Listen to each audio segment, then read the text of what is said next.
Otra cosilla de la que yo quería hablar el día de hoy, sí, para cerrar un poco por ahí, es el tema de empezar los proyectos. ¿Sí? Hay un error, hay un error, que se comete a veces involuntariamente. Sí, bueno, la mayoría de veces involuntariamente y por falta de experiencia, ¿no? Pero es muy común, ¿sí? Y es que cuando, por ejemplo, estamos en un proyecto, estamos comenzando un proyecto, sobre todo cuando lo comenzamos desde cero, en una empresa, ¿vale? Nos llegan, pues, lo típico, ¿no? Los requerimientos, tenemos las primeras reuniones, nos explican de qué va el proyecto y todo ese tipo de cosas, ¿vale? ¿Qué pasa aquí? Generalmente uno está asignado, pues, a un equipo, por ejemplo, frontend o backend, ¿sí? O si no, pues, en dado caso, eres el full stack y pues tienes que hacer ambas partes inclusive. Vamos a un caso de la vida real. Yo estuve involucrado en un proyecto, ¿vale? Donde yo era de hecho el único desarrollador, así que me tocaba pues la parte de front, la parte de back, la parte de base de datos, la parte de cloud y para de contar, ¿sí? Estaba también el equipo de negocio, estaba el equipo de diseño como tal, y estaba también un equipo de arquitectura cloud que pues asesoraba allí un poco en la cuestión de aprovisionar el cloud, de cómo iba a ser la infraestructura, cómo iba a estar planteada y todo este tipo de cosas, ¿sí? ¿Qué sucede? Este tipo de proyectos, sobre todo, repito, cuando trabajamos en una empresa, recuerden que las empresas, aunque implementen Agile y todo lo demás, es un Agile plus un Waterfall. ¿Por qué? Porque el proyecto está atado, en la mayoría de los casos, a un presupuesto limitado y a un tiempo limitado. O sea, tienen que sacarlo allí, en ese tiempo, ¿vale? Y la agilidad de aquí, pues, va a depender de la renegociación y del cambio de alcance según la prioridad que tenga el cliente, ¿vale? Pero está cercado de un presupuesto, ¿sí? Por eso es que generalmente en las empresas se lleva lo que llaman el waterfall o la cascada ágil o para de contar. ¿Qué pasa? Hay un error muy común de principiante que es que de repente nos vemos involucrados en este tipo de proyectos y pues hay un equipo de front y un equipo de back y tal, y como que no terminamos de caer en cuenta de los requerimientos completos, o no terminamos de caer en cuenta en qué primer paso podemos dar, ¿vale? ¿Por qué? Porque puede ser también que el proyecto no esté completamente definido, ¿no? Puede ser que todavía que estén haciendo pruebas de concepto, puede ser que los otros equipos nos tengan que provisionar de algo para comenzar a desarrollar y todo ese tipo de cosas, ¿vale? O sea, hay dependencias, ¿sí? El error que deben evitar cometer, ¿sí?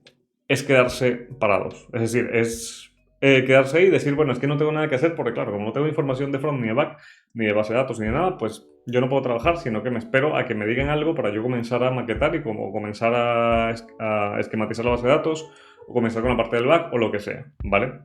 Siempre hay algo que hacer. Entonces, esto métaselo en la cabeza porque va a ser súper útil para este tipo de casos. Cuando ustedes se encuentran con esa situación de que hay un proyecto, están empezando y no saben qué hacer porque no tienen información completa todavía, ¿vale? Siempre hay algo que hacer, siempre hay algo que van a conocer en principio. Por ejemplo, si saben que van a trabajar con AWS o con algún cloud o lo que sea, pues pueden comenzar a aprovisionar esa parte, ¿no? Hablar con el equipo de arquitectura cloud o si no, pues comienzan a plantear ustedes piezas. Y pues comienzan a ver, bueno, mira, voy a levantar esta pieza, voy a levantar esta otra, voy a ver el script de CloudFormation o lo que haga falta, ¿vale? Estándares. O sea, independientemente de las características, del proyecto, pueden comenzar a definir estándares a nivel de código, ¿sí?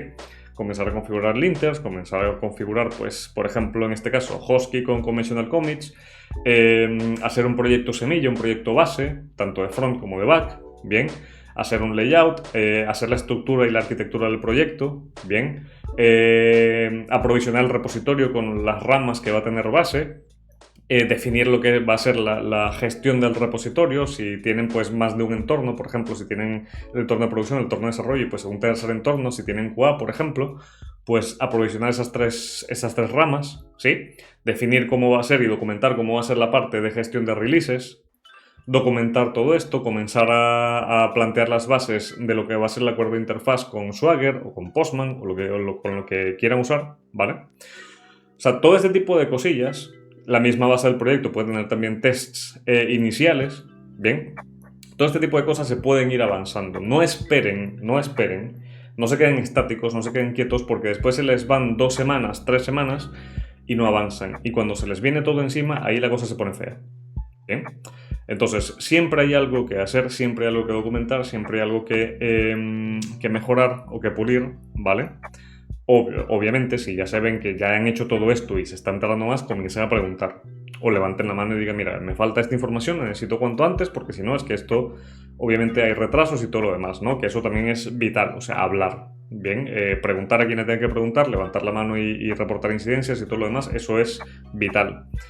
Pero sí es cierto que en la mayoría de los proyectos, cuando empezamos desde cero, pues está este tiempo un poco muerto, digamos, donde no estamos muy seguros de qué hacer, sobre todo si somos primerizos. Entonces, allí lo que les recomiendo, perdón, es eso, es buscar este tipo de tareas que son agnósticas a lo que es la naturaleza del negocio, a la naturaleza del proyecto, y comenzar a levantar todo lo que es la base de lo que es el código, de lo que es la documentación, de lo que es todo esto, ¿vale? Si van a tener también temas de DevOps, pues también comenzar a automatizar todo el proceso, ¿vale? Aunque no tenga un servidor final, pues más o menos buscar esquematizar todo este tipo de cosas, de automatizaciones, porque ahí van a cubrir mucho terreno que les va a servir luego para desarrollar de una forma mucho más ágil y mucho más rápida luego, ¿sí? Entonces, ojo con eso. Y se los digo porque me pasó. O sea, no se lo estoy diciendo por gracia.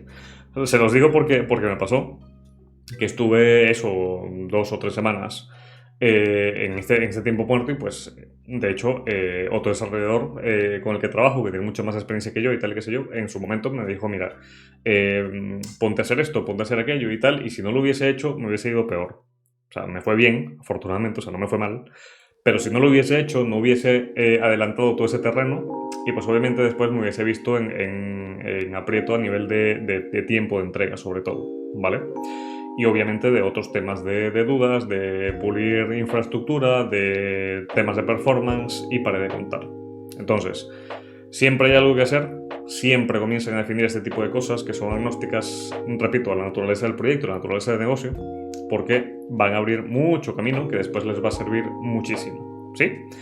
Y, repito también, si hay incidencias, si hay dudas, si de repente se ven que no están recibiendo información, no esperen, levanten la mano, pregunten, indaguen, hablen con el equipo, hablen con quien tengan que hablar, porque ustedes también son parte de eso y si se retrasa el proyecto por desarrollo, pues obviamente el peso va a caer sobre los hombros del equipo de desarrollo, de más nadie, ¿vale? Entonces también tienen que aquí jugar un poco en favor de su propio interés de avanzar y tratar de sacar información. A veces suena feo, pero a veces tienen que sacar la información a negocio porque no te la da voluntariamente o pues simplemente ellos la definen y pues eso queda por ahí en el aire, ¿no? Y si no te enteras, pues tienes que ir directamente a decirle, mira, necesito esto, necesito esto, necesito esto y así, ¿vale?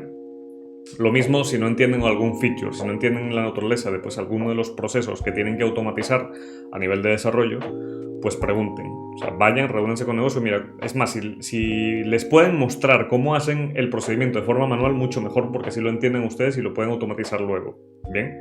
Y no andan dependiendo demasiado del feedback, ¿vale? Sino que ya saben cuál es el proceso, ya saben cómo moverse del punto A al punto B, y pues pueden hacer sus propias simulaciones, pueden hacer sus propias pruebas, y a partir de ahí pueden desarrollar todo ese tipo de cosas. Tal cual, sin infra se complicaba la cosa, sí, justo. Lufe, levantado de mano, cuenta. En mis tiempos muertos yo tiendo a aprender otras cosas tech. Un rato llevo un correo de issue del Jira. eso también es bueno, sobre todo si se va a enfrentar a algo nuevo. Por ejemplo, en ese proyecto específicamente yo me enfrentaba a AWS, que es la primera vez que lo utilizaba. Y pues eso, si tenía tiempo muerto y tal, y ya tenía cosas adelantadas, pues aprender qué es una lambda, para qué es, cómo provisionarla. De hecho, a partir de ahí, en ese proyecto específicamente implementé algo que son las lambda layers, ¿vale? Que no tenía ni idea de qué eran, estuve investigando, las estuve leyendo, vi que le podía sacar provecho por la naturaleza del proyecto, las implementé y fue brutal. O sea, me ahorró muchísimo trabajo y también performance. Entonces, ese tipo de cosas siempre son súper útiles. ¿Qué cosa suma y además pasa el día más rápido? Quedarse de brazos cruzados también puede afectarte la salud.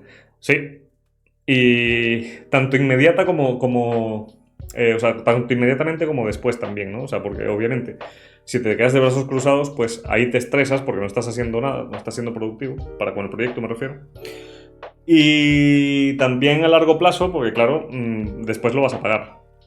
Porque te quedaste de brazos cruzados, no adelantaste lo que tenías que adelantar y después cuando el proyecto se te venga encima a nivel de tiempos, pues vas a sufrirlo. Entonces, lo dicho, siempre traten de eso, ¿no? De tomar la iniciativa, ser proactivos desde ese punto de vista, ¿vale? Créanme que les va a ir mucho mejor.